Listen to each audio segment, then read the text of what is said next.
And now, Roma Wines, R-O-M-A, made in California for enjoyment throughout the world. Roma Wines present Suspense.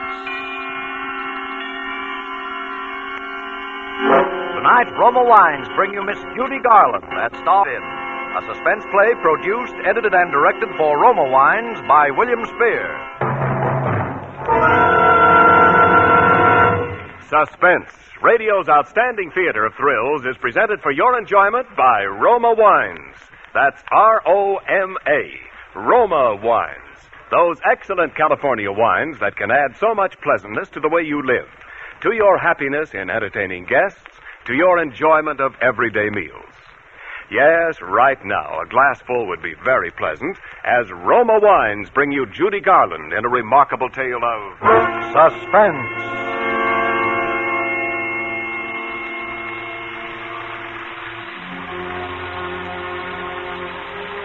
I wish I hadn't let Ruth talk me into serving that last car that came into the drive-in that rainy night. It was late and I was tired. I'd been on my feet all day carrying heavy trays, hopping to it with impatient people glaring their headlights on and off in my eyes. Heaven knows there are a lot of impatient people in Hollywood. We car hops don't have an easy time of it. Talk about your mail carriers. Well, we're the same. Raining or blowing or boiling hot, we've got to get through with that tray or know the reason why. Tired, hungry people who sit back in their car expect $1 million worth of service for a 10-cent tip. Why do we do it? Sure, there are other ways of making a living in Hollywood, but not many that hold that glittering promise that maybe someday, somehow, maybe someone will say... Why, that girl looks like Lana Turner. Yes, at least her hair's done up that way. I think I could use her, Rennie. The musical version of the Forsyth Saga. Oh, she'd be great in color. I think I'll ask her to come out to the studio. Yes, I know. Maybe it doesn't happen often, but there's always the chance. And there's always that hope. That's what keeps us going, I guess. But there are other things that can happen in a drive-in that aren't on the menu. Like that rainy night I was telling you about when I let Ruth talk me into serving that last car that came in. Miller, listen, please take his order, will you? I got 3 cars. Oh, look at the clock, will you? It's nearly midnight. I'm off duty. Oh, please, Miller, just this once more. My date's waiting. I'll do the same for you, son. Ruth. Say, what's the matter with him? Can't he read? Please do not honk your horn. It looks clear enough to me. It's a doctor's car. You see, he's probably in a rush. Anyway, you got nobody waiting for you. Oh, all right. Oh, gee, thanks, Mill. It was true. I had no one waiting for me. Only the bus that was going to take me to Glendale, where I lived alone in an apartment.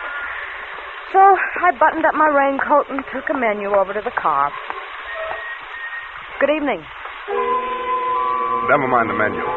Just some black coffee, a pot of it, and a ham sandwich. Please hurry it.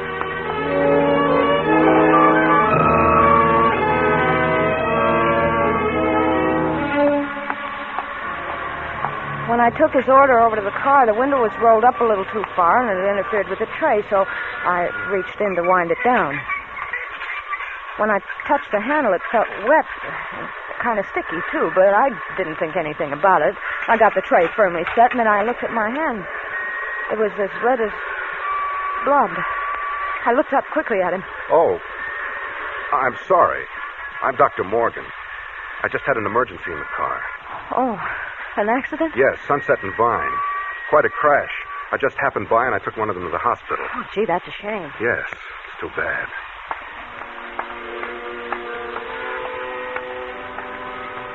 I walked back trying to wipe the blood from my hand with a paper napkin. It gave me a creepy feeling to have somebody's blood on my hand. Then I went in to wash. I was trying to keep close track of the time, and I was a little worried for fear the big drive-in clock wasn't right. It sometimes ran slow. So I took a coin from my apron pocket. I figured it was worth a nickel not to miss that last bus to Glendale. I walked over to the payphone, and I was about to drop the nickel in when I looked out, and he was leaning on the horn and beckoning to me at the same time. I put the nickel back in my pocket and hurried out to him. I'm sorry, but I'm in a hurry. I haven't time for this coffee to cool off. I'll take the sandwich with me. How much do I owe you? Well, that'll be 42 cents. Oh, here you are. Thank you. I hope I didn't interrupt your phone call. Wasn't important, was it? No, I was just checking on the time. I don't want to miss my bus. There was a clock right over your head. Well, that's usually wrong. If I have the time, it's about 4 minutes to 12. Oh, I'm going to miss my bus. What time does it leave? At midnight from Hollywood and La Brea. Hop in. I'll take you. I'm going right past there. Oh, would you? I'll take the train. I'll be right back. I might still be able to make it. Okay. In my hurry to unhook the tray from the window, I gave it a jerk, and it fell crashing to the ground. Oh, dear. Ruth? Yeah? Look, help me with these things, will you? I'm going to miss my bus. Go ahead, Mildred. I'll get it. We picked the things up quickly, and Ruth went off with the tray. I started to run around the other side of the car when I noticed something shining on the ground.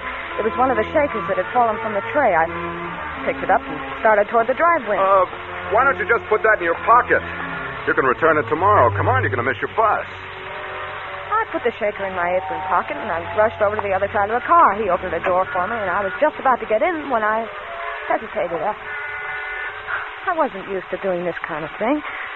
The other girls sometimes let their customers drive them home, but I never did. Still, he looked so decent, and I... Come on. You'll miss it.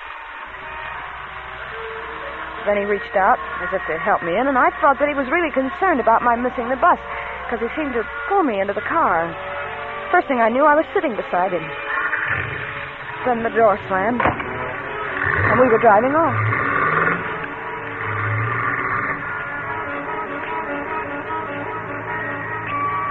I was a little uneasy, but then I thought it's only a few blocks. I won't be in the car long.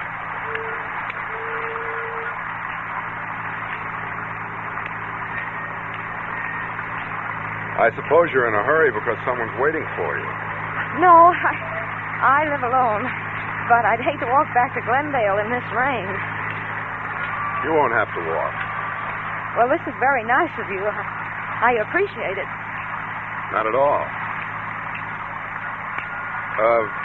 Would you mind rolling up that window on your side? There's a draft. Oh, of course.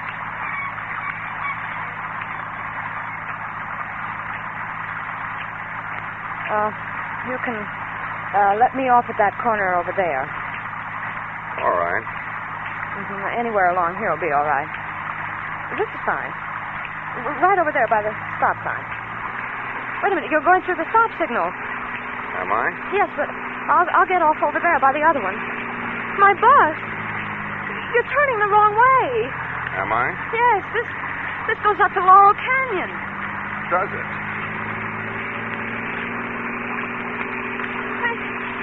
Let me out of here. You thought you were pretty smart, didn't you? I don't know what you mean. Please, let me out of this car. You went right to the phone. You thought I wouldn't see you. The phone, but I was calling about the time. Honest, I was. The time. With that clock over your head. But that clock's wrong sometimes. Besides, who would I call? Why should I call anyone about you? You were calling the police. No, honest, I wasn't. Let me out of this car. You were going to catch a bus. You were going straight to the police. That's where you were going. But why? Why should I go to the police? You know why. No, really, I don't. Because you saw it. You saw his blood. No, you don't. There. You won't need to try to open that door again. Now we'll be getting along.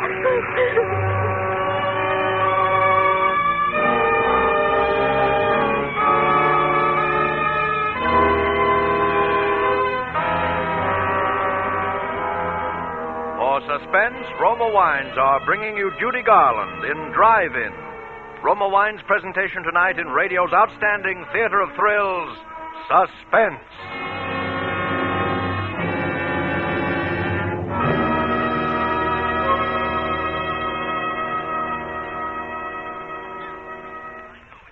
Between the acts of Suspense, this is Ken Niles for Roma Wines.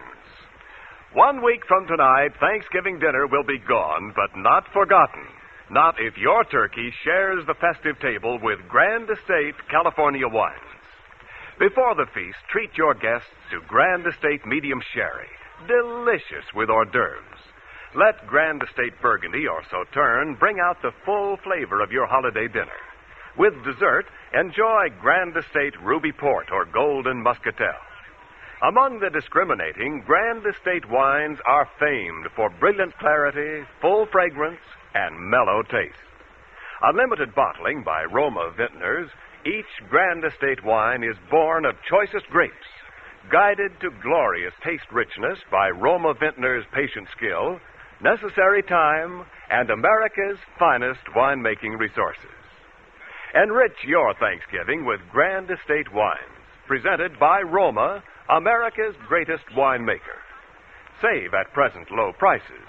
Tomorrow, buy a case of Grand Estate wines for the holidays. And now, Roma Wines bring back to our Hollywood soundstage Judy Garland as Mildred, with Raymond E. Lewis as the man in Drive-In.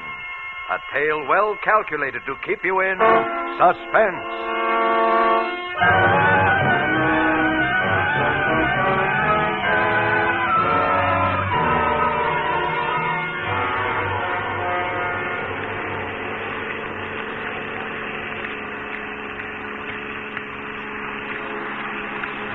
After I made that last try to get out, he broke the handle of the door. All the strength seemed to go out of my body. I just sat there as we drove on. We passed a few people and some cars in the next blocks, and I thought of calling out, but then I knew why he'd asked me to roll up the window when I'd first gotten into the car. Then we were at the mouth of the canyon, and I could see the road, dark and lonely up ahead. The car twisted and swerved. My arm ached from his strong fingers that had dug into it when I tried to jump out. I looked at him from the corner of my eye. He hadn't seemed like a criminal back at the drive-in, and he didn't seem like one now. His jaw was black from needing a shave, so his face, well, it wasn't like a criminal's at all. It was so tired. Quit staring at me. Oh, look, I didn't know anything about you. Honest, I didn't. Please let me go. You know something about me now. Well, I won't tell anybody. Whatever it is, I promise I won't. A woman's promises. Remind me to tell you a story about a woman on promise. Oh, let me out. Please let me out right here. It's a long way back to Glendale. That's all the better. It'll take me hours to get back, and you'll be miles away by then. I'm not taking any chances with you, Finn. Please let me out. I've got to get back. You said no one was waiting for you. You live alone, don't you? No one will miss you.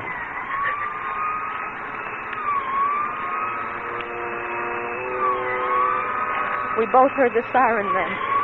He looked quickly in the rear vision mirror. Then he took a gun from his pocket and he turned to me. If that's for us and we're stopped, remember just this. I've used this gun before tonight, and I can use it again if I have to. If I'm taking, you'll go first. Now, listen.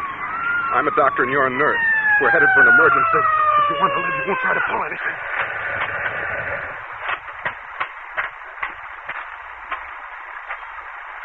Going awful fast for a wet night, aren't you? Followed you up from Hollywood. I'm Dr. Morgan, officer. This is Nurse Johnson, emergency call. I see your identification. He fumbled through his pockets with one hand, holding the gun in my ribs with the other. The motorcycle cop looked over at me. I thought for a moment I could signal him with my eyes. But then I knew he wasn't looking at my face. He was looking down at my white starched blouse, which you could see under my raincoat. He thought it was a nurse's uniform. Ah, here you are. Okay, Doc. Sorry I stopped you.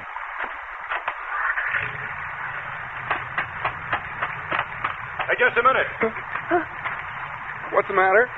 Just wanted to tell you, rain started to slide up there a ways. Take it easy. Thanks, I will.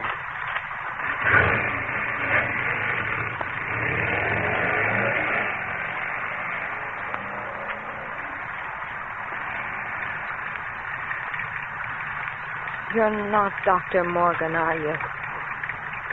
What do you think?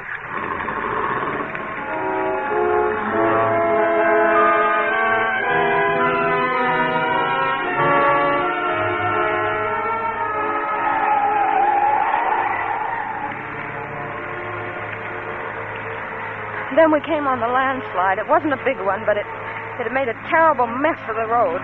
He didn't slow down, and the car swerved crazily as it slipped from one side of the highway to the other. Suddenly, I felt as though the whole rear end had slipped down.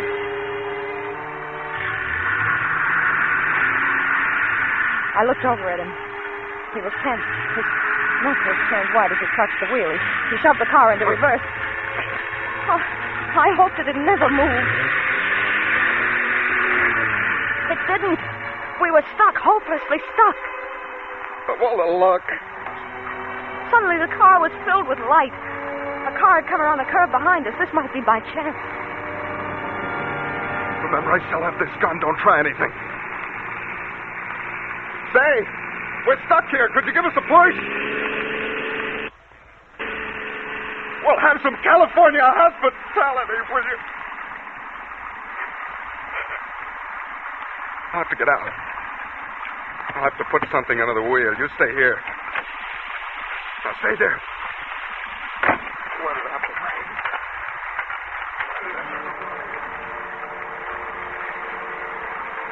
There were some bushes by the side of the road. If I could reach them, I could perhaps run up the side of the hill and hide. Then in the morning, make my way back down the canyon. I carefully turned the handle of the door. I could see him in the mirror. He was at the back of the car. I eased the door gently open, put one foot out. I was just sliding out when I heard him. You're not going anyplace. Come here, give me that raincoat. Why? I need something dry to stuff under this wheel. But You won't be needing it. Come on. He practically ripped it off my back. He wound it into a ball and bending down, he stuffed it under the wheel. The gun stuck out of his back pocket. If I could get it, if I could lay my hands on it.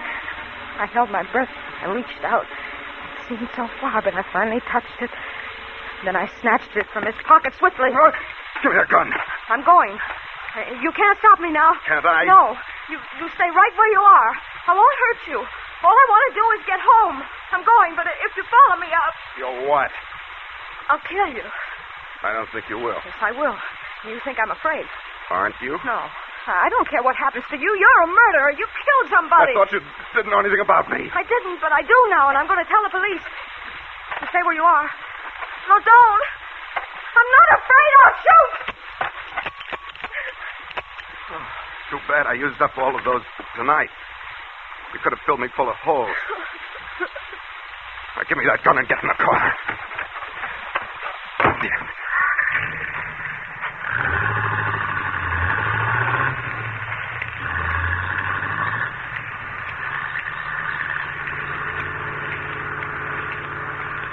Are you going to kill me? What do you think?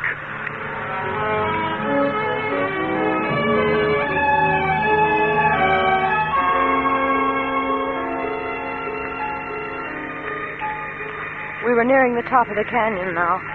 The road was very steep. The rain had let up. It was just drizzling now. Even though he hadn't answered my question, I knew the answer. He was going to kill me. I wouldn't get back home tonight. Not tonight or any other night. It was funny. I sometimes used to hate that little apartment of mine where nothing ever happened. But tonight...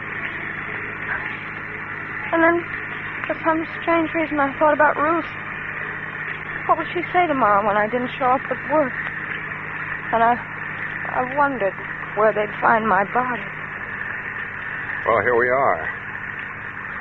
Lookout Mountain. Top of the world.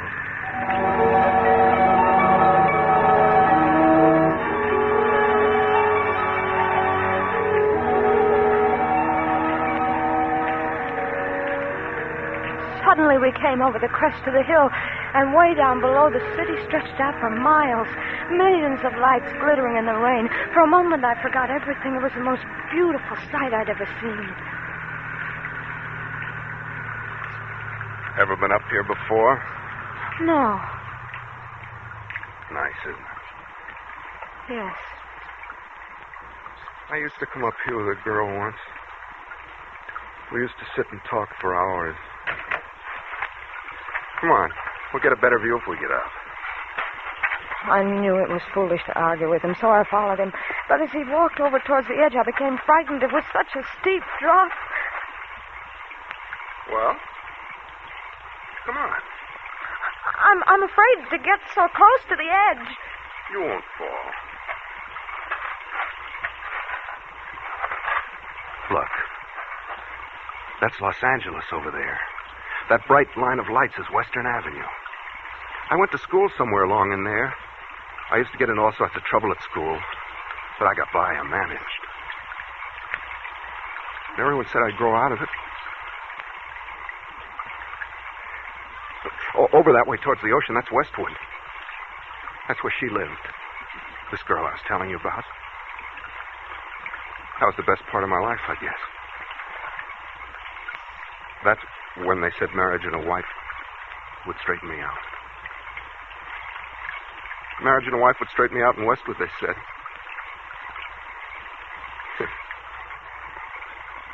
Does your wife still live there? No. She's dead. Oh, I'm sorry. You needn't be. I killed her. Why? Because she couldn't keep her promises.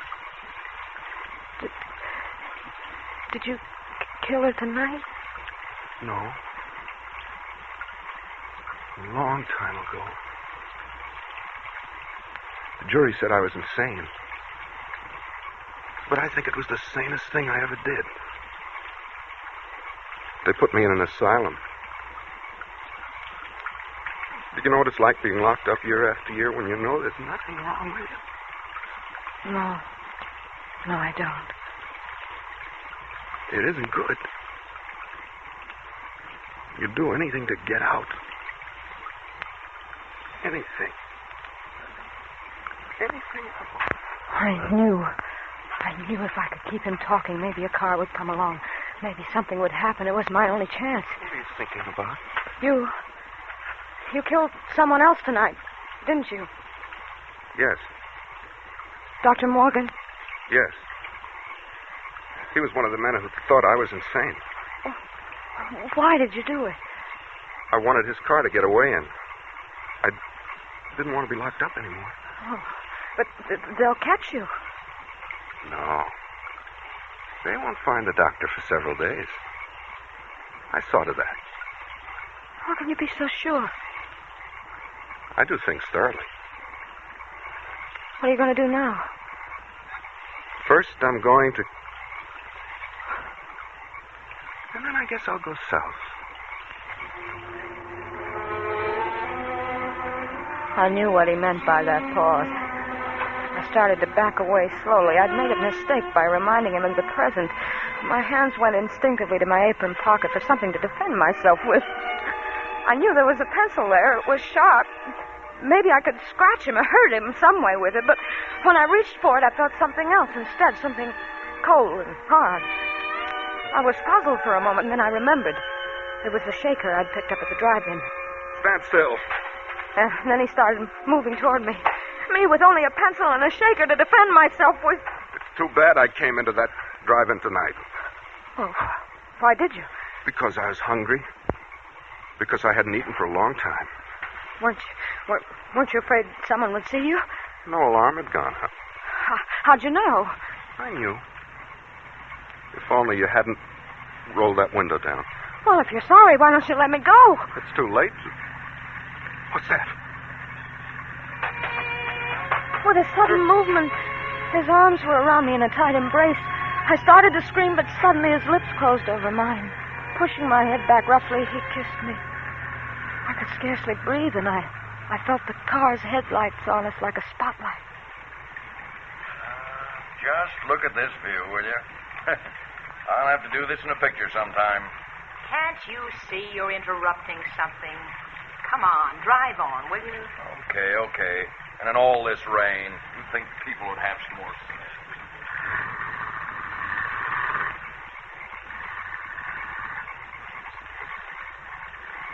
He held me a moment longer. And when the car had gone, he released me. My pencil had fallen to the ground. I was left with only the shaker in my hand.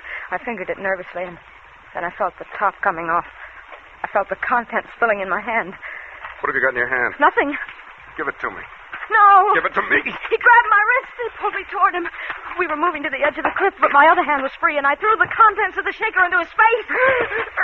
His hands flew to his face in an effort to clear his eyes, but I knew it was too late. The pepper had blinded him. He lunged out for me, but I stepped aside quickly and he slipped in the mud. His hands went out to steady himself. He clawed frantically at thin air. And then I saw him falling over backwards over the edge.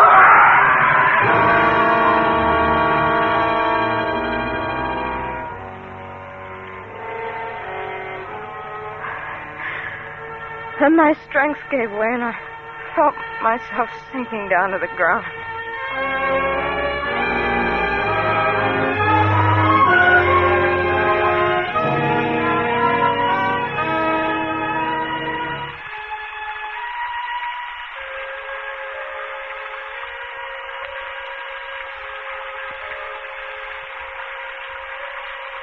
I don't know how long I must have been there. But when I came to, it was raining again. I was soaked to the skin, and there was mud caked in my hair. There was no one in sight. The lights of Los Angeles stretched out in a pattern peacefully below. And I knew that somewhere at the foot of those hills was Glendale. And my apartment. I rose slowly to my feet, and I started back toward the road. Somehow, everything that had happened seemed unreal. Like a dream. Everything but the way he kissed me. To keep me from crying out.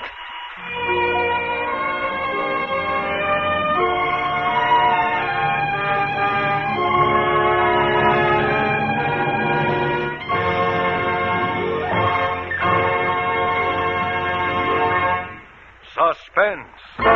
Presented by Roma Wines, R-O-M-A, selected for your pleasure from the world's greatest reserves of fine wines.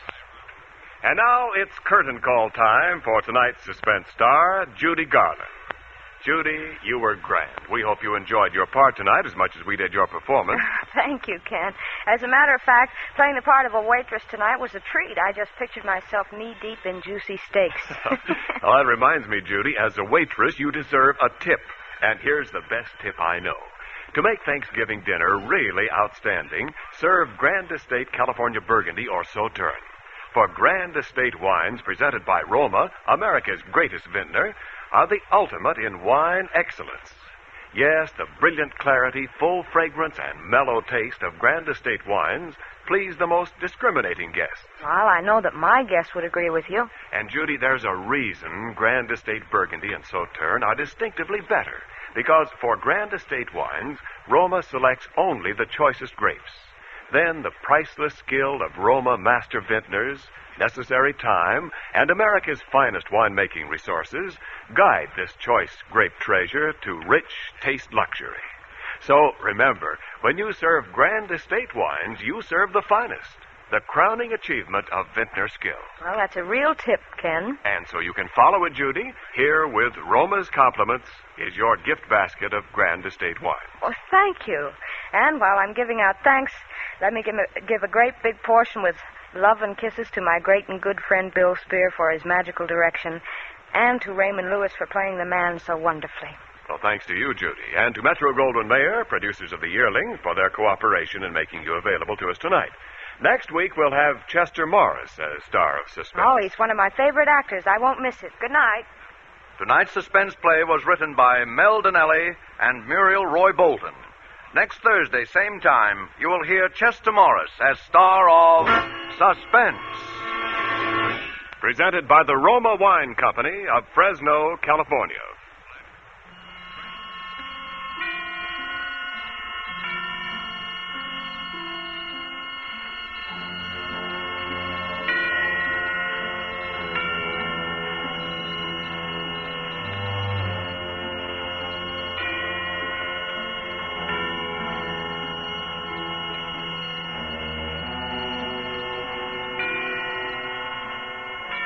Ladies and gentlemen, in the coming weeks, Suspense will present such stars as Cary Grant, Olivia de Havilland, Alfred Hitchcock, Joseph Cotton, Roddy McDowell, and many others. Make it a point to listen each Thursday to Suspense, radio's outstanding theater of thrills.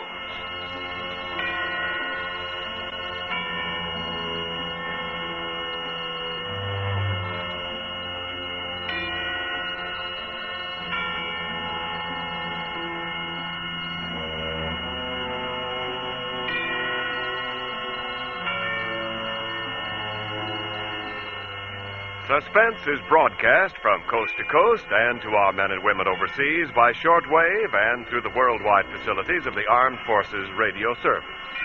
This is CBS, the Columbia Broadcasting System.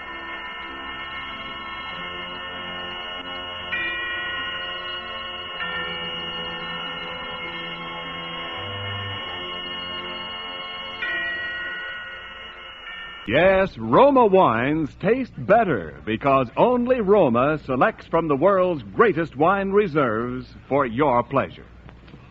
And now, Roma Wines, R-O-M-A, Roma Wines, present Suspense. Tonight, Roma Wines bring you Chester Morris as star of The Strange Death of Gordon Fitzroy, a suspense play produced, edited, and directed for Roma Wines by William Spear. Suspense. Radio's outstanding theater of thrills is presented for your enjoyment by Roma Wines. That's R-O-M-A.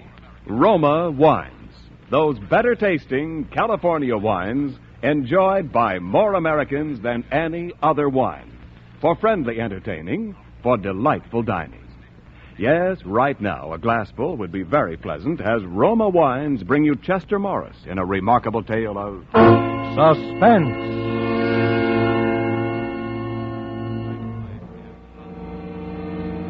I saw it once, in a mirror, in the police emergency hospital. I never saw it again. When they sent me up, I smashed the mirror in my cell the first day. They never dared to put in another. The chaplain came and tried to talk to me about it a few times, and then a prison medic. But I turned over in my bunk and didn't answer. After a while, they stopped coming. 3.5 years. Almost every night I'd dream it wasn't like that, and wake up crying I was so happy. And then put up my hand in the dark to feel and know that it was. It would always be. 3.5 years. Waiting and hating. Waiting to get out and hating one guy in particular and everybody in general. Waiting and hating. It was a cold, windy day in November, the day I left. The guard opened the gate and gave me the usual corny send-off. Well, Mr. Malone, I hope you enjoyed your stay here. Call us up, make a reservation any time. I went on through and didn't answer it. I didn't even look at it. For 3.5 years, I hadn't looked at anybody. I didn't want anybody looking at me, and I didn't look at anybody else. My coat collar was pulled up and my hat pulled down, and I walked towards the river to the little park there and hung around waiting for it to get dark. I knew what I was doing, all right. I was going to kill a man. But first, I was waiting for it to get dark. When it was, I went up into town and caught a train for New York that got me into Grand Central about 8:15. In the station, I went to a phone booth and called Sam Bragan. Then I went down there. Sam lived in a walk-up off Hudson Street, a good dark street. Dark hallway, too. Dark stairs. The 3rd floor. Dark.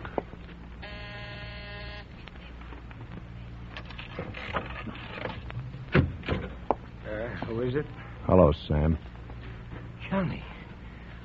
Oh, Johnny, you old son of a gun, you. Hello, Sam. Well, what are you standing there for? Come on in, come on. Wait, let me turn on the light. No. All right, Give me Sam. your hat and coat. You might as well see it now as later. Oh, Johnny. Oh. I shouldn't have hit him, but I couldn't stop myself when I saw that look of horror and pity that I knew I'd always see from now on when anybody saw my face. My awful, scarred, twisted nightmare of a face. My face.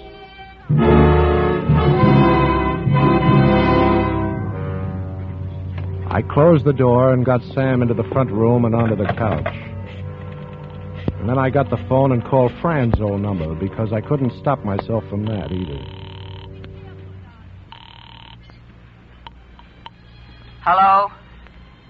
Is Miss Thompson there, Miss Frances Thompson? No, she ain't. Well, Is her mother there? No, they gone away. Do you know where I can get in touch with them? No, I don't. Well, do you know if they're coming back sometime? I hadn't expected anything different. I don't know why it should have made me so mad. When I turned around, Sam was just beginning to come out of it over on the couch. Oh, you. Yeah. Remember? You had no call to do that, Johnny.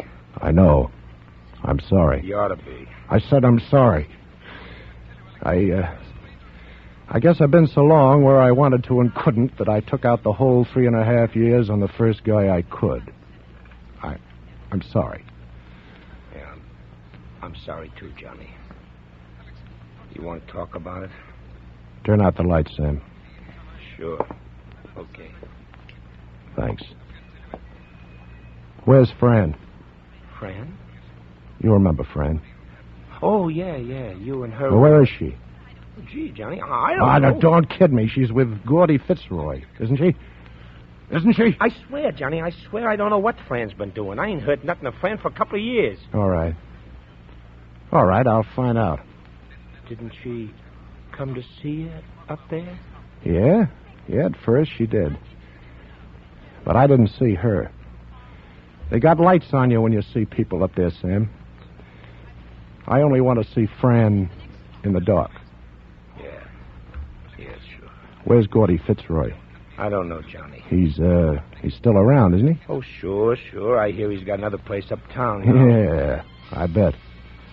What's the angle, Johnny? You sure you didn't hear nothing? To tell you the truth, Johnny, it was so long since you was in touch. I heard you got a 3 to 5, and that's about all. Okay. I'll tell you the rest. Is it how that happened? Yeah, it's how that happened. You remember the gang around here in the old days? You, Sam, Gordy Fitzroy, and Fran and me that always ran together when we were kids. And then Fran went to City College, and I got into a little trouble. And Gordy inherited that jewelry store from his uncle. Do you remember all that? Oh, sure, I remember. You were all good kids. Yeah, well, it was about a year after the last time I saw you. Gordy was having trouble. He owed a lot of dough to the bookies and had to hock his jewelry store to pay off. And then he had a bright idea. Georgia did? Yeah. He had about 10 or 15 grand worth of assorted rocks in his safe at the store. We were going to crack it and peddle the rocks and collect the insurance, too, and split 50-50. Yeah? I was going to do the job, but I made him come with me. And, of course, we had to blow the safe to make it look right. Yeah, sure. Well, something went wrong. I used too much soup or something, and it blew in my face.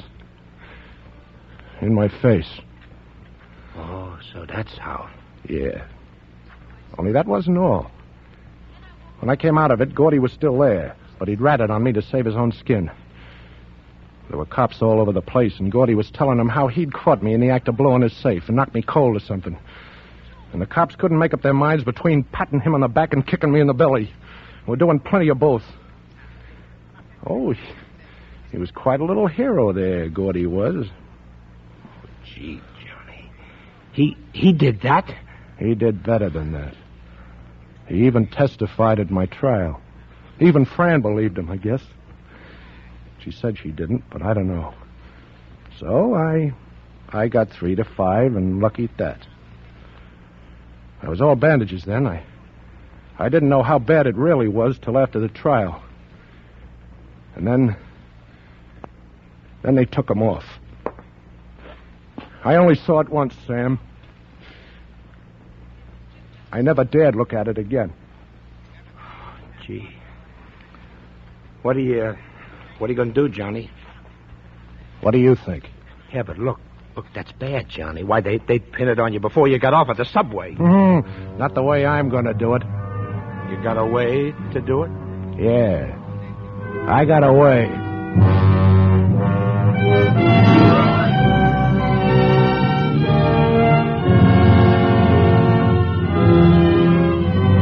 For Suspense, Roma Wines are bringing you Chester Morris in The Strange Death of Gordon Fitzroy. Roma Wines' presentation tonight in radio's outstanding theater of thrills, Suspense.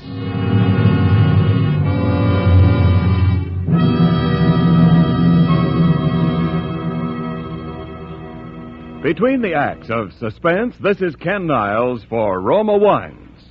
Today was a memorable Thanksgiving. And here's a tip on how to give tempting first meal flavor to your Thanksgiving dinner leftovers. Serve those leftovers with delicious Roma California wine. For both robust Roma Burgundy and glorious Roma Sauterne have tantalizing taste harmonies with food that bring out all the subtle, hidden flavors in any meat or fowl, hot or cold. Yes, better tasting Roma wines make simple turkey hash an epicure's delight. And Roma wines do taste better, for Roma starts with California's choicest grapes. Roma's skill and America's finest winemaking resources guide this great treasure to tempting taste perfection. Then Roma selects at peak taste richness from the world's greatest wine reserves for your pleasure. And here's a holiday tip. Take advantage of present low Roma prices. Tomorrow, buy Roma by the case and save. That's R-O-M-A. Roma, America's favorite wine. And now, Roma Wines bring back to our Hollywood soundstage Chester Morris as Johnny Malone in The Strange Death of Gordon Fitzroy, a tale well calculated to keep you in suspense.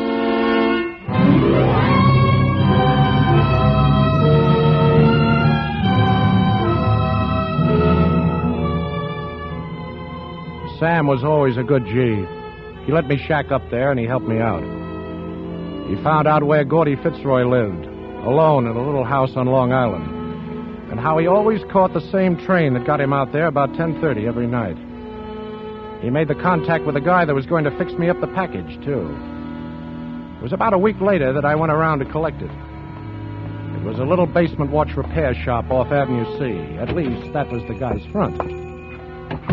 He was a dried-up little guy with thick glasses, and he was working over some kind of a clock. Yeah? You want something? I'm Pete Jones. Pete Jones? Yeah. You got something for me, haven't you? I don't know. I'd have to look. Sam Braggan sent me. I don't know no Sam Braggan. I don't go by names in here. Yeah, well, what do you go by? I just remember. Well, start remembering. Let me take a look at you. I said I'm Pete Jones. Okay. I guess you're the guy. Where'll I put up the sign? What sign? We gotta go on back. I don't want no one coming in while we're gone. Come on.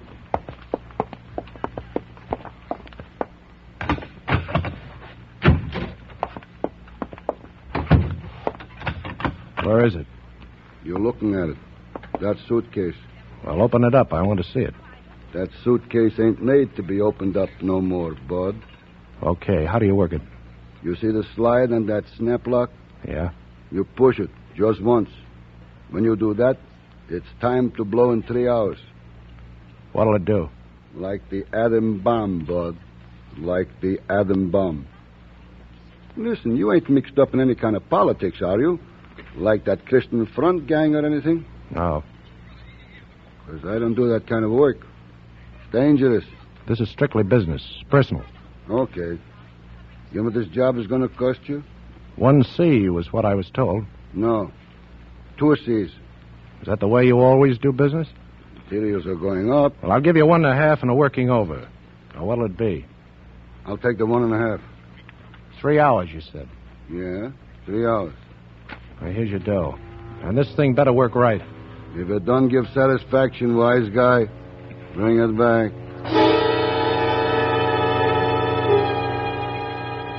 3 hours would give me plenty of time. I went out to Gordy Fitzroy's house on Long Island the next night, about 9:30, an hour before he'd get home. The place was dark like it should have been.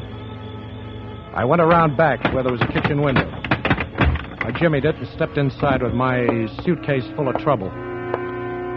For a minute, I stood and listened and almost thought I heard something. Nerves, I guess. Imagination.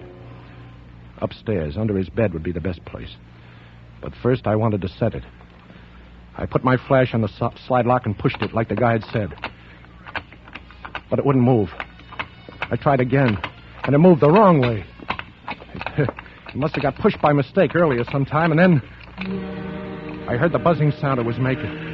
I gave a wild look around and saw a space behind the stove and threw it in there and started for the window. I was about halfway out when I felt the blast and something hit me in the face, and that was all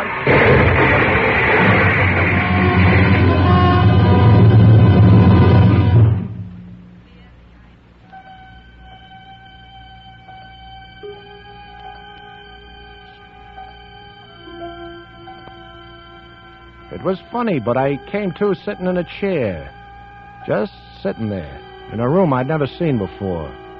It was dark, just a little light coming in from the street. And then I looked around a little and saw the bed. I knew it must be a hospital. And I remembered. But it couldn't have been too bad. They couldn't have to operate or I'd be in bed and feeling sick. But there I was, just sitting in one of those hospital nightshirts and bathrobes. Just sitting.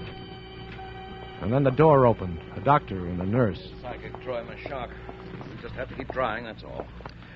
Well, how's the patient this evening? Don't turn on the lights, Doc. Well. Oh, what's that you said? I said don't turn on the lights.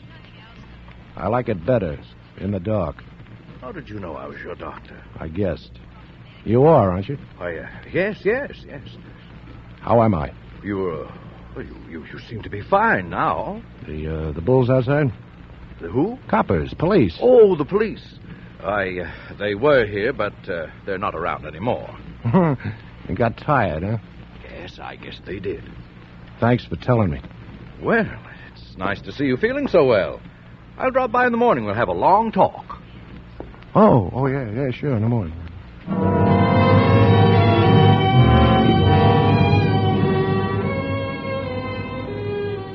There were socks and shirts in the bureau. There were shoes and a suit and a hat and overcoat in the closet. They weren't mine, but what did I care? Because the cops must have quit watching me for the night, and that meant I could break out of here. There was no time for any fancy suitcase jobs now. If I was going to get Gordy Fitzroy before the cops got me, I had to go after him and give it to him, face to face. I put on the duds and got out into the hall and down a back stairway and out through the basement without anybody even seeing me. I knew where I could get a gun, and I got it. And then all of a sudden, I was thinking about Fran. I knew I was washed up. I knew they'd get me for what I was going to do to Gordy, but before that, I wanted to see her. I just wanted to see her. I took a chance that the old dame on the phone might have been brushing me off the other night, and I went into a booth and dialed the number.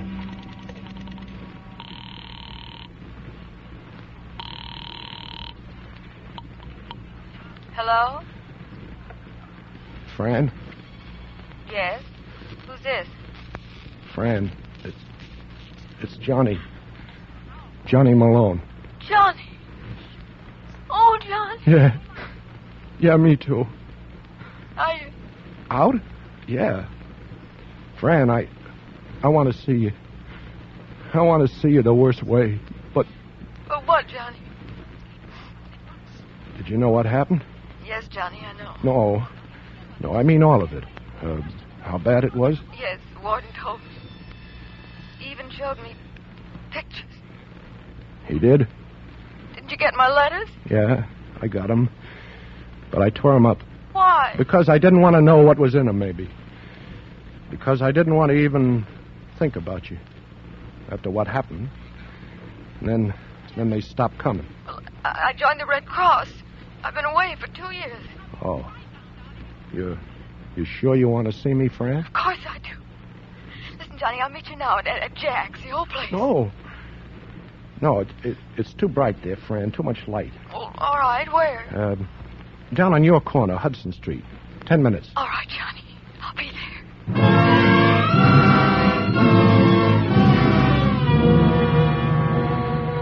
I waited in the shadows in the doorway.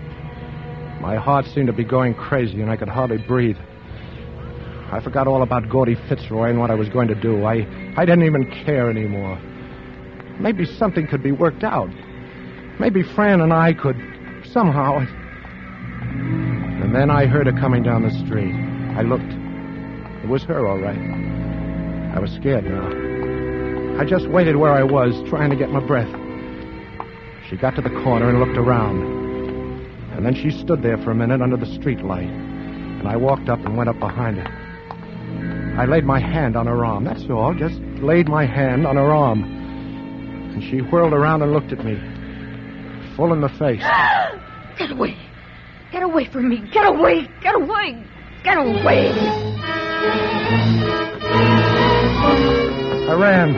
I just ran. I was so torn up inside I didn't know what I felt. There were tears dripping out of my twisted eye sockets. And then I stopped. All right. She lied to me. She didn't know what had happened, and she didn't care. And when she saw it, she was like all the rest. All right. And if she could dish it out that way, she could take it that way. I wasn't going to leave her behind either. I went around the block and back to her house. I went up the steps and into the vestibule. It was dark in there. Good and dark. I waited. It was nearly half an hour before I heard her coming up the steps.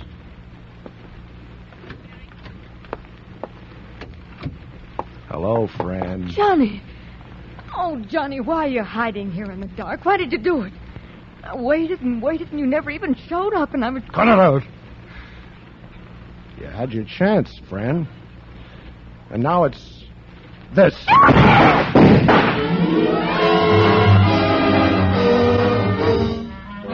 I ran out on the street, through the valley to the courtyard, the building next door, and over the fence and through another alley.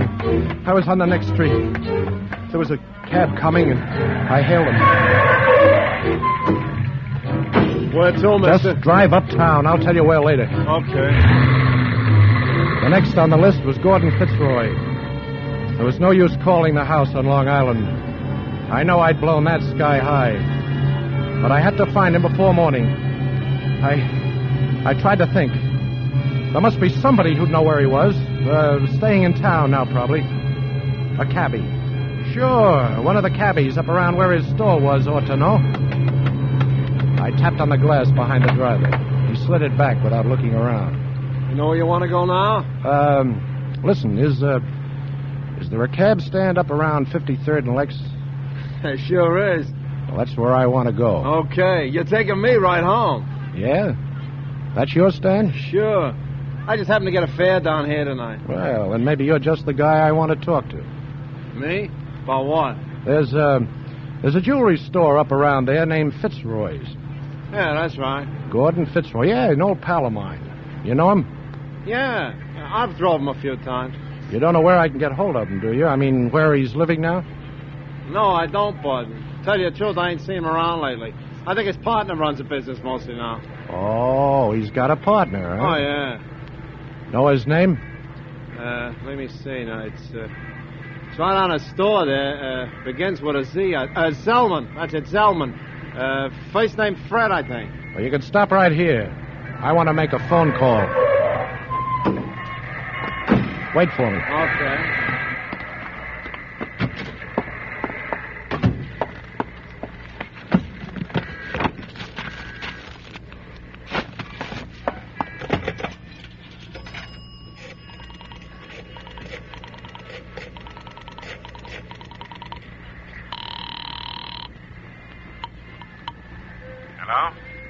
Mr. Zellman?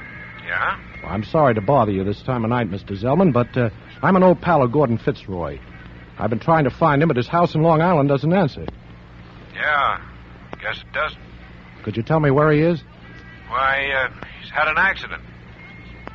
An accident? Uh-huh. He's in the hospital. Oh, gee, that's too bad. I'd like to see him, though. What hospital is he in? Why, the Jefferson Hospital, room 508. The Jefferson Hospital? Thanks. The Jefferson Hospital. I got it now. Well, that was the hospital I'd been in. I was almost sure. So Gordy had been in his house when I blew it. And they'd taken us both there. Why else would he have had an accident just the same time as me? Maybe he was right on the same floor all the time. Maybe right in the next room to mine. Just so he was still alive, that's all. Because now I wanted to give it to him face to face. Jefferson Hospital was way out on Long Island, and I knew I wouldn't be able to pay the fare, but that didn't worry me. When we got there, I just stepped out of the cab with a gun in my hand. You want me to wait? No, beat it. What about me fare? This is your fare. What is this, a stick? Hey, you're... It's nothing. I'm nobody. Now beat it.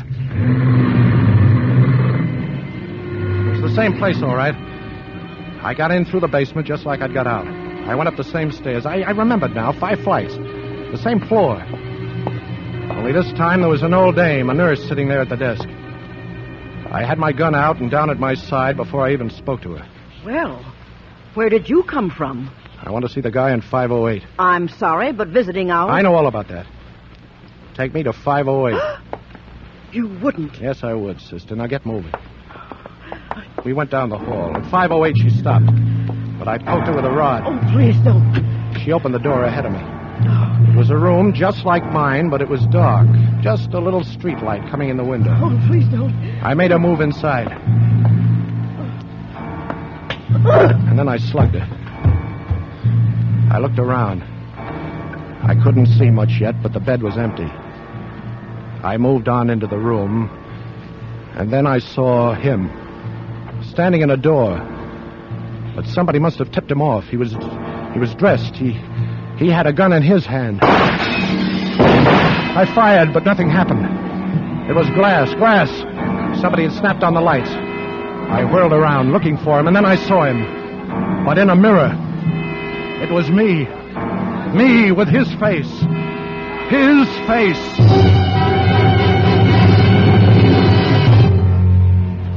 They must have come up behind me. I didn't even remember. I was in bed and half doped, and the room was full of medics and cops. But I knew. Gordy and me had both been in that house. Only the way he got it, they couldn't even find him. Only me. And they thought I was Gordy. And they fixed up my face from pictures the way they do to make me look like Gordy. And Fran had believed me. That's why she screamed at me. Because she thought I was Gordy, and she knew what he'd done to me. Oh, I knew. I knew, all right. Without even hearing them talking in their low voices there beside my bed. I knew. Apparently the shock, the explosion and all was just too much for him.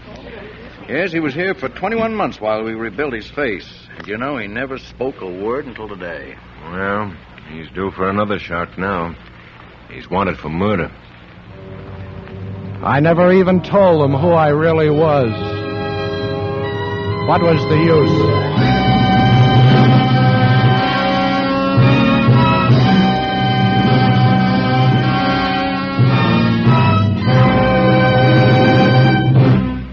Suspense.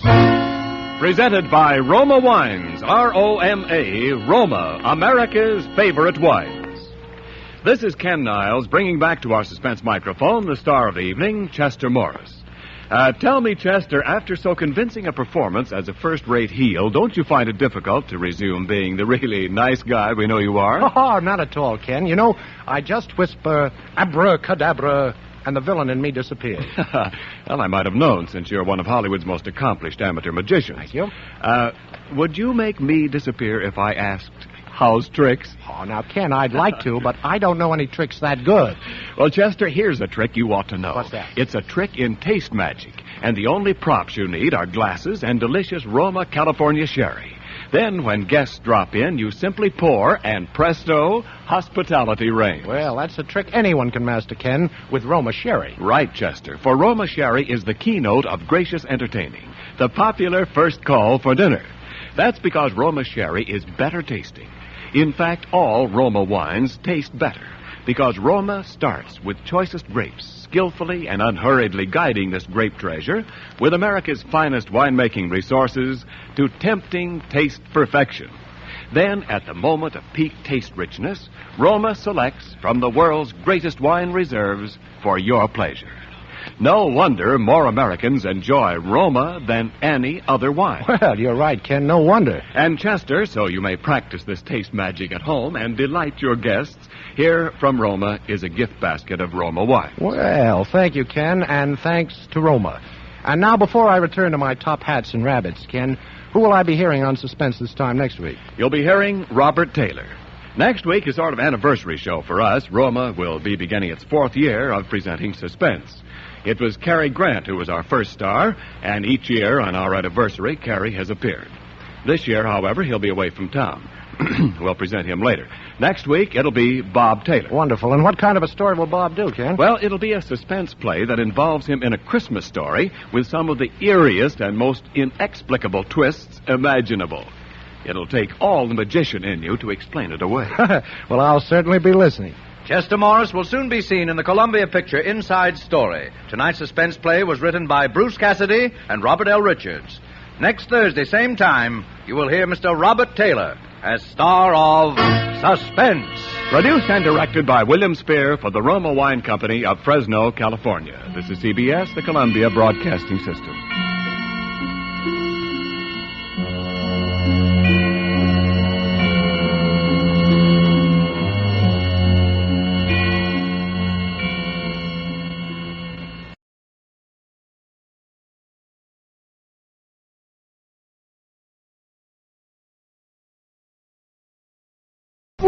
Suspense.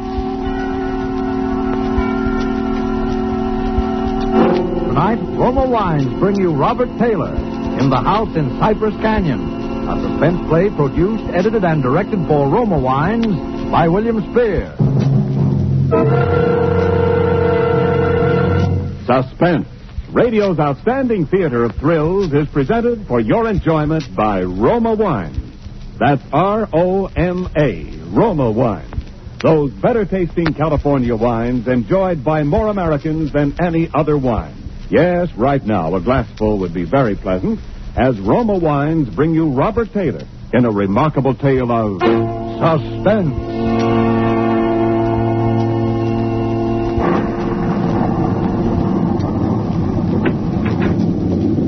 Merry Christmas, Jerry. How's the real estate business?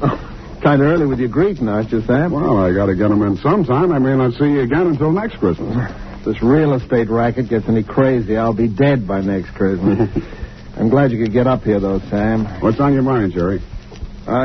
You'll probably shoot me when you hear it, Sam, because I'm probably nuts.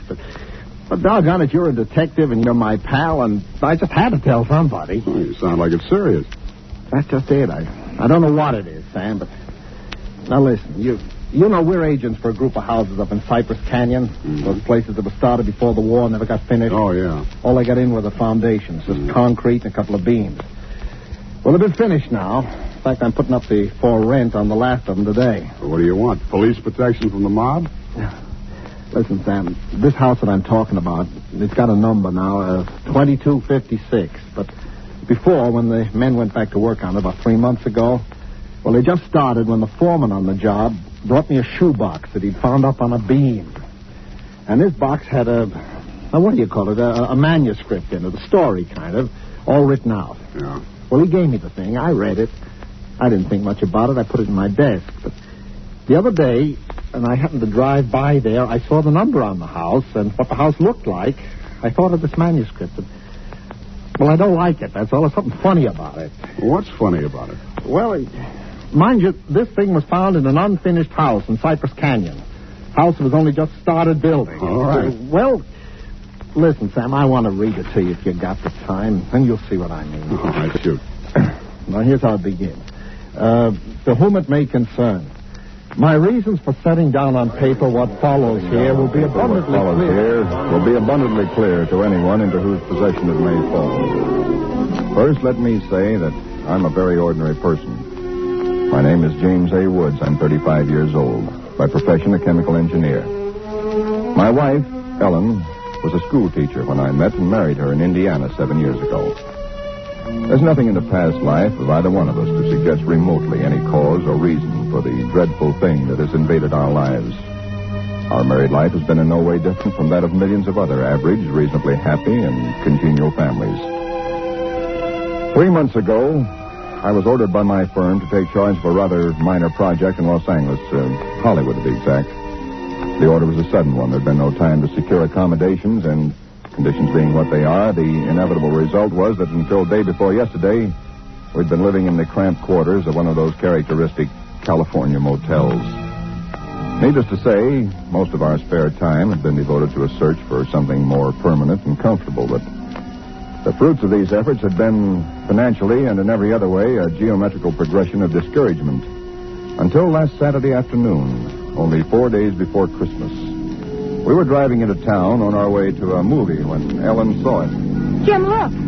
What? That sign in front of that real estate office. Oh, yeah. But don't you see what it says? For rent, furnished, 2-bedroom house, close in, immediate occupancy. Yeah, uh-huh. Aren't you going to stop? Oh, Ellen, you know a sign like that. It mean right out in plain sight in front of a real estate office. Oh, yeah, but Jim... Either they want $600 a month... We'll never know until we ask. If it's any good at all, there are probably 50 people fighting for it right back there now. Well, honey, there's no harm in trying now, is there? You really want to go back? Oh, it's probably foolish, but what can we lose?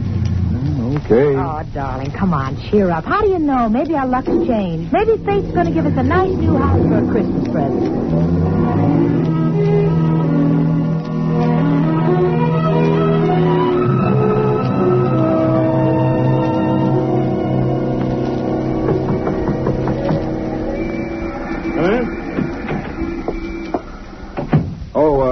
We're sorry to bother you, but we just happened to see that for rent sign outside. Oh, yeah. I hung it outside just this minute. Is the house available? Why, sure it is. Let me introduce myself. My name is James A. Woods, and this is my wife, Ellen. How do you do? Wow. Looks like it's fixing to rain. Yes, so it does, doesn't it?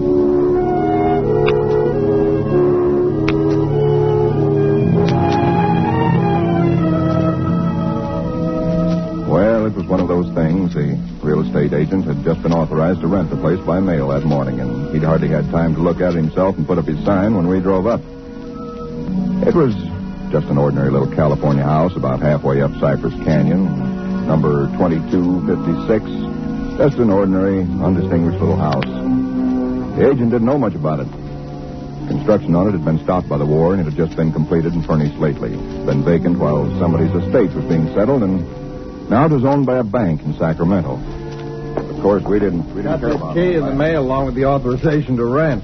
Only one there is, because you can have duplicates made. It seems to stick a little. Oh, no, there it is.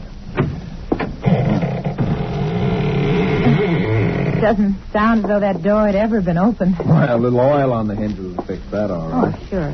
Now, here's your living room. Furniture's a little dusty, of course. You got to expect that. It's good furniture, though, you see. Benson Brothers. Yes, Now, over here's a little den. Panel, you see. Radio, fireplace. Really a very attractive little room, particularly for a man. Uh-huh, yeah. Now, the bedroom's off the living room here. Everything's all on one floor, you understand? Uh-huh. It's quite nice, I think. Yes. Uh-huh. You can see you get the morning sun here. There's a view of the canyon through these front windows. You got cross country. That's about all there was to it. It wasn't the best place in the world. It was small and badly built, but what would you have done? We took it with as little inspection as that. It was the Saturday before Christmas. And the very same evening, we were struggling up the steps from the road with suitcases and boxes and armloads of clothes and all the endless bric-a-brac that people collect and never know they have until they move. Ellen began unpacking, and I began moving things around and taking the worst of the pictures off the wall, doing all the little things that everybody does when they move into a new place and try to give it something in their own Don't be personality. such a sourpuss. You know, it's a roof over our heads for Christmas. That's more than we ever thought we'd get, isn't it? Now, what in the world are we going to do with those 2 pictures? Why don't we just leave them where they are? Jim, we can't. They're too awful. Oh, all right, put them in the closet then. I can't. Both the closets are jammed full. No, I mean the other one in the little alcove off the den. At least there's a door there. I suppose it's a closet. I don't know. That isn't a commentary on the housing problem, huh? A woman moving into a house without even knowing where all the closets are. Take the pictures down, will you, honey? Bring them in here. Okay. Oh, guess you'll have to help me with this door. I can't get it open. Let me see it. Well, of course you can't, silly. It's locked. Where are those keys we found in the desk? Here they are. No, not this one. Sure, this one won't work. Well, feels like an awful solid door for a closet. Oh, and that's one solid door in the house. Well, this one won't do it either. Well, we'll just have to get a locksmith up here on Monday. I'll put the pictures behind the desk, okay? Yeah, all right. Jim, if you could just help me move this armchair, huh? Oh, Ellen, will you let it go until tomorrow? You know what time it is? Oh, but, honey, I'd like to get the place looking just a Yeah, little but it's bit. almost midnight. In fact, it's exactly... What was that? Tomcat, I guess, out in the brush somewhere. Sounded near. Hope that doesn't go on all night. Well, there's much we can do about it. Come on, Ellen. I'm dead tired. All right, Jim. Where'd you put the toothpaste, honey? Right in the medicine cabinet. Oh, yeah. Jim, we ought to get some firewood tomorrow. You know, a fire in that living room would make all the difference in the world. Dad, Sunday. Well, Monday then. Jim, I think red curtains are what we need, don't you? Mm-hmm. You know, just at least for the living room. Anyway, the ones in there now have just got to come down. Yeah, I suppose they do. What do you think of red?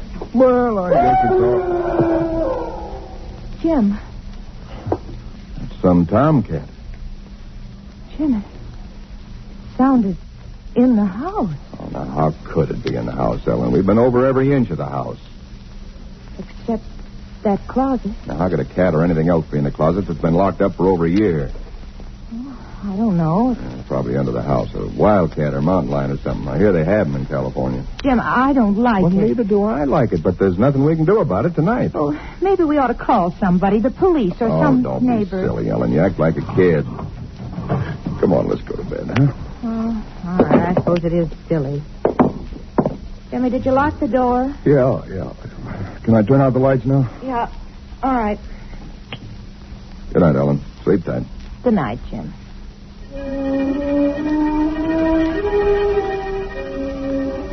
I don't know what time it was. Perhaps an hour, perhaps only a half hour later.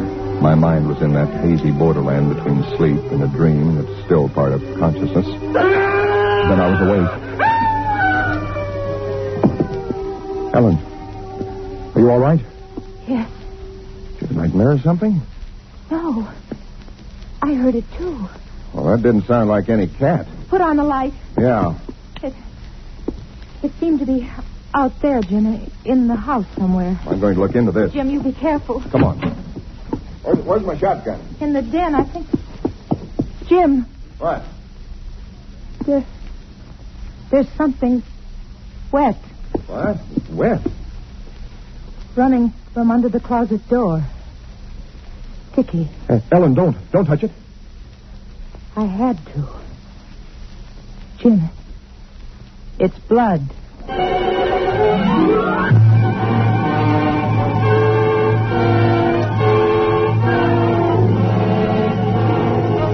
For Suspense, Roma Wines are bringing you Robert Taylor in The House in Cypress Canyon. Roma Wines' presentation tonight in radio's outstanding theater of thrills, Suspense.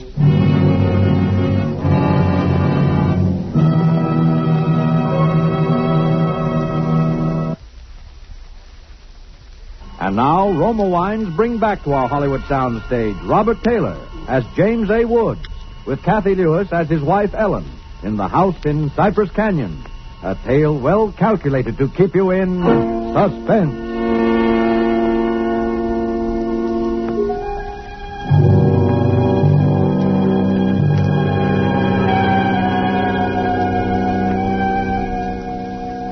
It cannot be too difficult to understand from the foregoing why I've taken the pains to set down in writing the events related here.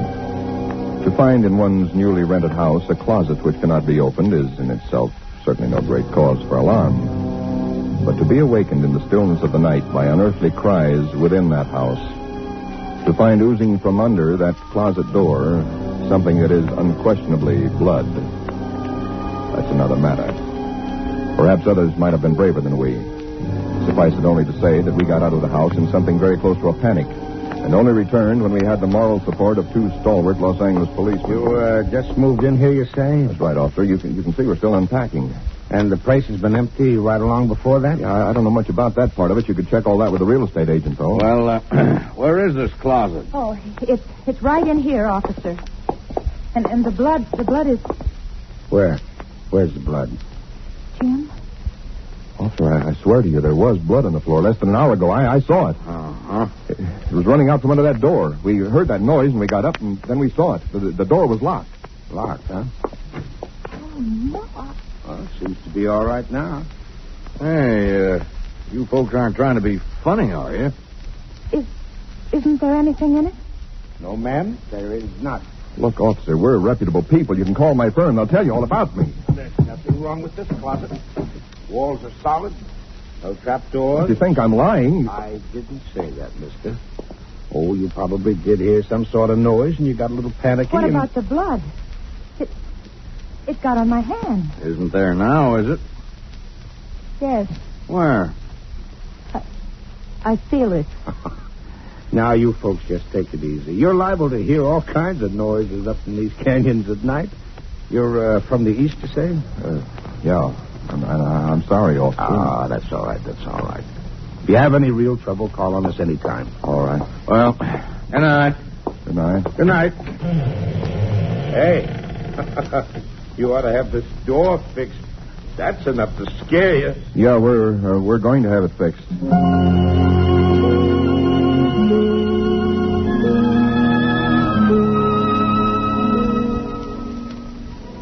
We didn't say much about it after that. There wasn't much that could be said. The next day I went down to a lot and bought a little Christmas tree and some trimmings, and we tried to pretend we were cheerful, but there was an uneasiness between us that had never been there before. Ellen seemed tired and listless.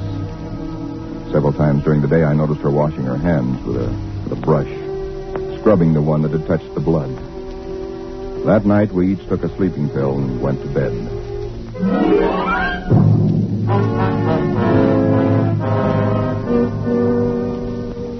It was sometime after midnight when I was suddenly wide awake and staring into the darkness. In some way, I knew at once and instinctively what had awakened me.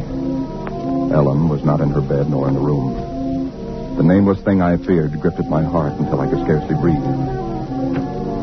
I opened the bedroom door and started through the house, putting on every light that I could find. There was not much to search, but I searched thoroughly. The living room, the kitchen, bathroom, den, even the garage. And all the time, the dread of looking where I knew at last I must look. For I think I knew from the very first time where I'd find her. It must have been a full minute that I stood before that closet door. Then I opened it. She stood there rigid, her arms at her sides, her fingers extended like claws. Her hair was over her face, her eyes stared out of it. Her lips were drawn back in a grin like an animal at bay. For a moment I was frozen with the horror of it. I stretched out my hand. Very deliberately, she turned her head and sunk her teeth until they met into the flesh of my forearm. I'd raised my hand to strike at her, but already she'd relaxed her hold and gone utterly limp. She would have fallen unless I'd caught her. I carried her into the bedroom and laid her on the bed. Strangely, at that moment, my only thought was how I might revive her. Until I saw that it was not a faint, but a sleep that she'd fallen into. Sleep as deep and heavy as though she'd been drugged. And so I left her. But for me, that night, there was no sleep.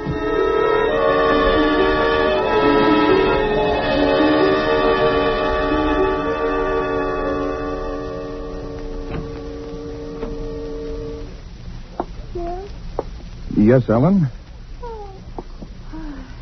What are you doing up so early? Oh, I got a little restless. Went out to make some coffee. Oh, I had the most wonderful sleep. And I feel so rested. Do you? Mm-hmm. Jim. What? What's the matter with your arm? Oh, I just heard it. Oh, honey, it's terribly swollen. Let me see it. No, it's all right, Ellen. Oh, it isn't all right. You've got to see Dr. Wesley right away. Sure, I will. No, I will. You promised me, Jim, that you'll go the first thing this morning. How did it happen? Oh, there was a dog. Dog? Yeah, I heard him trying to chew through the screen door. I went out to chase him away, and he bit me. Well, you mean there's all that racket and I didn't even wake up? No, Ellen, you didn't even wake up.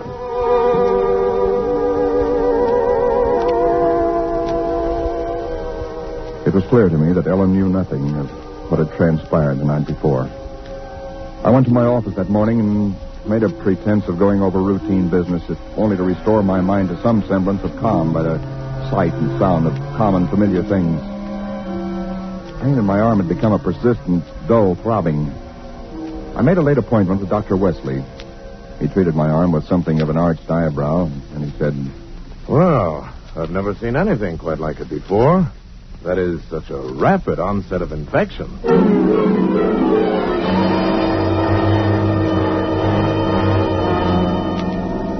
It was dark when I left his office. I hadn't realized it was so late. Driving home, my car seemed sluggish until I saw the needle on the dashboard and realized that I was pushing it to the utmost of its speed. I was racing home to prevent something before it was too late, before the darkness conspired against me. For somehow I already knew with certainty that it was the darkness and the night that I had to fear. The curves of the canyon seemed endless. And then the cold fear leaped up inside me. My house, too, was dark. I went slowly up the stone steps in the road, looking, praying for some sign of light or life. There was none. The house was empty. Ellen was gone. I looked with the same self-torturing thoroughness, and in that closet first of all, knowing as I did so that it was hopeless. And so, alone in that empty house, I waited, powerless and helpless now, deadened in thought and will, empty as the house itself, save only for the overwhelming sense of a terrible foreboding. Sometime in the early hours of the morning, I snapped on the radio, shortwave. Why? Surely a minor question now. I only know that I did. And then I heard it. Car 58, car 58, go to Laurel Canyon, the 4000 block. A report that a man has been injured or attacked. Condition thought to be critical. Ambulance will follow. That is all. I was there almost before the police, edging my way through the little crowd, staring down at the man lying there in his white uniform under the streetlight. Yeah, the milkman, poor guy. I heard him scream, but when I got here, he was just like this. All right, stand back, stand back. Please stand back. Well, you again. I heard it on the radio. I lived just down the road. Yeah, I remember. What happened? Well, take a look. Maybe you can tell us. He was dead. And he was lying on his back. And his throat had been torn out, as though by the fangs of some wild animal.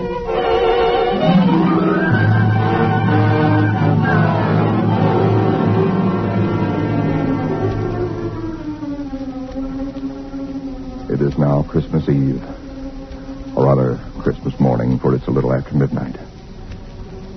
I've been waiting here in the stillness of this empty house for nearly 24 hours, waiting for the end. Already once tonight I've heard that dreadful wailing cry somewhere in the hills. I've nailed up the closet door, but that I know is childish, useless. My arm is horribly swollen and turning black, but that's nothing. It's another end that I foresee, as surely as other men foresee the rising of the sun. I hear the cry again. It's nearer now. I shall leave these notes in a sealed envelope and put it in a shoebox, in the hope that someone will give credence to these dark and terrible events, if indeed such nameless horrors can ever yield to mortal understanding. As for myself, I feel no longer any fear or even sorrow, only a desire that the end and the thing that I must do may come soon. And it will be soon, I know. Yes. For there is someone at the door.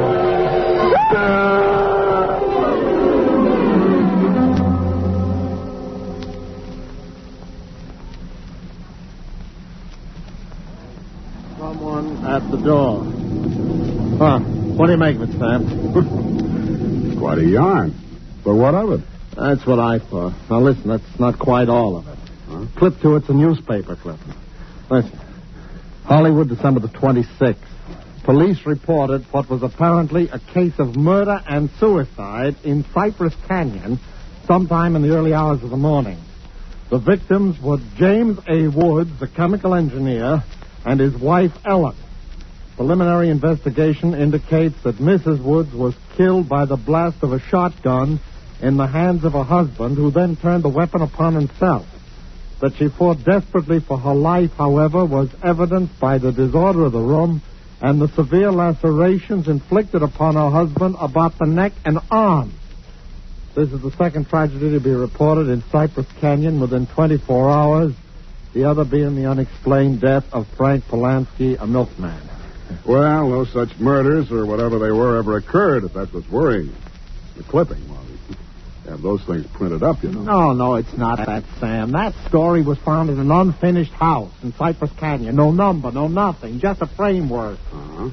Now that house is finished. When I drove by it today, well, that's what stopped me, Sam, because it all fits. Now that it's finished, it is the house in the story, the same construction, the same vines and creepers on the lawn, even the same number. So what, a guy who knows roughly what this house is going to be like writes a yarn and loses it or something? Did he know the place was going to be listed for rental today, the Saturday before Christmas? Oh, Jerry, coincidence. 2 bits you find the guy next door is a ghost story writer or something, and he's been wondering for a year what happened to that thing he wrote. Okay, coincidence. Well, I'm sorry I bothered you. Don't be silly. I liked it. It's a good yarn. That the for rent sign you were talking about? Oh, yeah. I'm going to put it up outside now. Uh-huh. Well, so long, Jerry, and Merry Christmas again. Well, thanks, Sam. I guess that was kind of silly, all right, huh? Listen, when a guy named, whatever it is, Woods, with a wife named Ellen, comes in to rent that place from you, then you can start worrying. Yeah. Well, so long, Sam. So long, Jerry.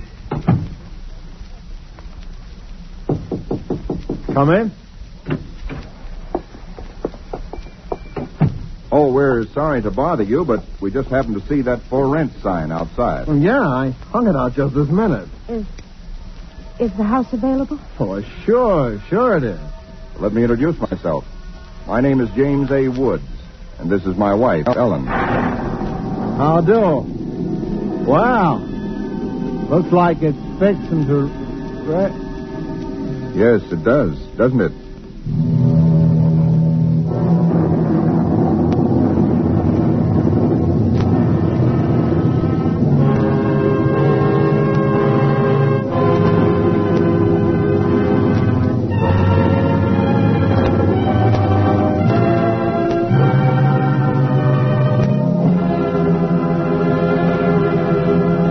Suspense. Presented by Roma Wines, R-O-M-A, Roma Wines, selected for your pleasure from the world's greatest reserves of fine wine. Suspense.